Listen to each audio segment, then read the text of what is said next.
This video from the Innovation Leaders Club will explain what the 3 layers of an innovation ecosystem are. Learn what composes an innovation ecosystem and where it should fit based on a 3-layer model.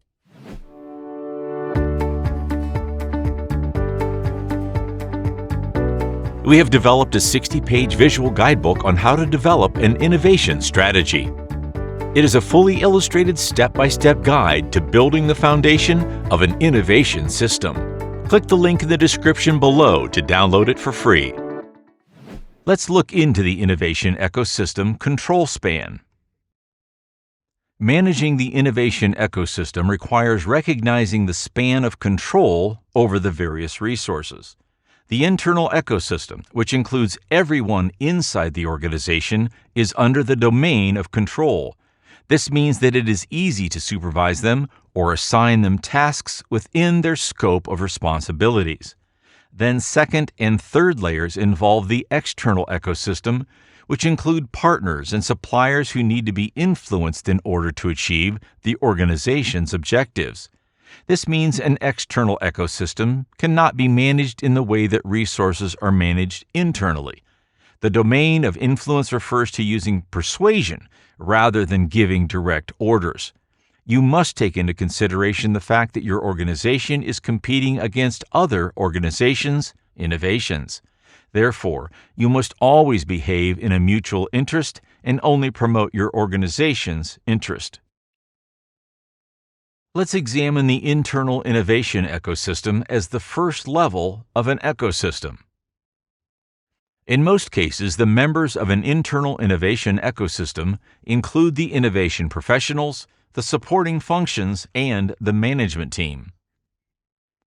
The primary role of innovation professionals is to innovate, or in other terms, to develop the future of the organization in the form of new offerings and business models. Professionals within the innovation include the research and development personnel, marketers or product managers, and other functions with a main role in innovation. They are expected to dedicate at least 50% of their time to innovation activities. They are a key group within an internal innovation ecosystem. Take this scenario as an example. When starting their workday, they are aware they have to innovate. At the end of the day, if they've not innovated, it means they have not accomplished their main role. This is called accountability. If the responsibility to innovate is not fulfilled for whatever reason, such as being pulled to support sales and operations or undertaking other administrative tasks, then it means these tasks are accomplished to the detriment of innovation. Some club members with a very small team involved in innovation were able to improve innovation performance by dedicating at least one person to a main role of innovating. Having that professional almost or fully dedicated to innovation ensured there were innovation activities taking place every day. Consequently, having someone moving the innovation project forward every day creates momentum for the rest of the team to follow. In addition to the innovation professionals, there are supporting functions to innovation, such as operational functions. This includes operation managers, quality coordinators, sales reps, and others. While these are roles that do not innovate on a daily basis, they are somewhat involved in critical steps in the different processes of innovation. One example is an information provider who is linked to projects and planning.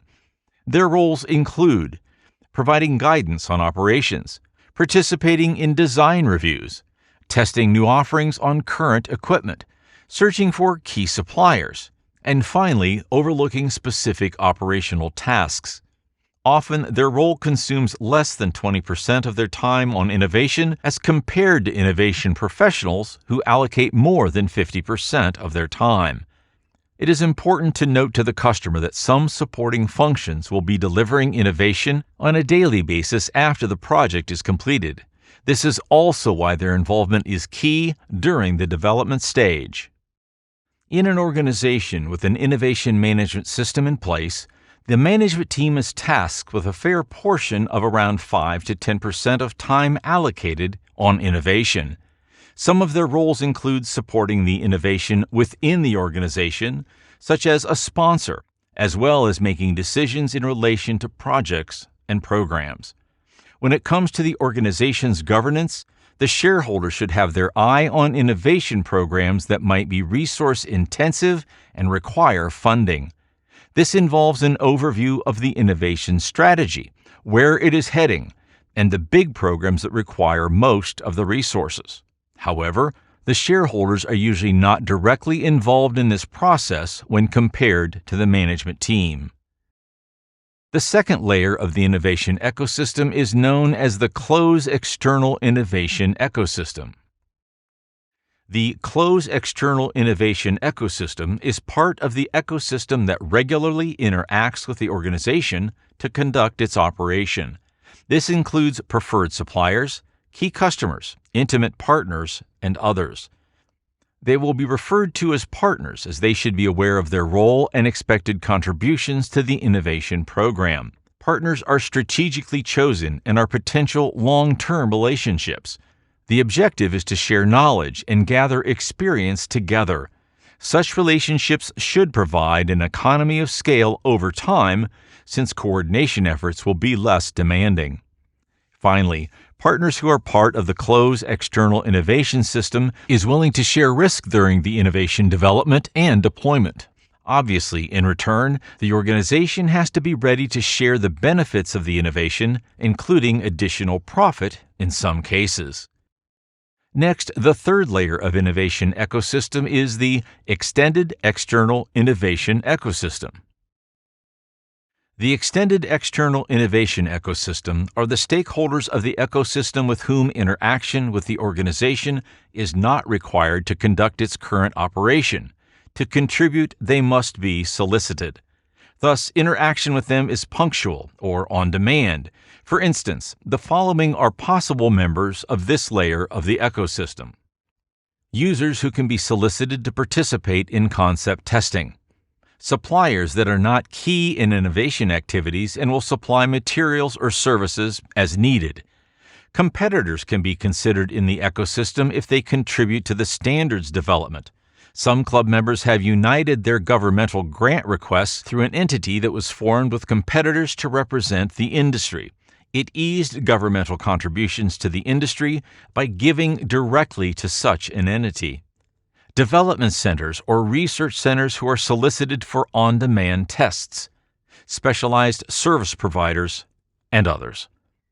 What differentiates a supplier in the extended external ecosystem from partners in the close external ecosystem is that suppliers are chosen based on the price or for an on-demand request. For instance, the search for a supplier in the extended external innovation ecosystem is done on the premise of finding the lowest bidder who meets the expected quality, while the search for a partner in the close external innovation ecosystem is based on their expertise and willingness to share risk associated with the innovation.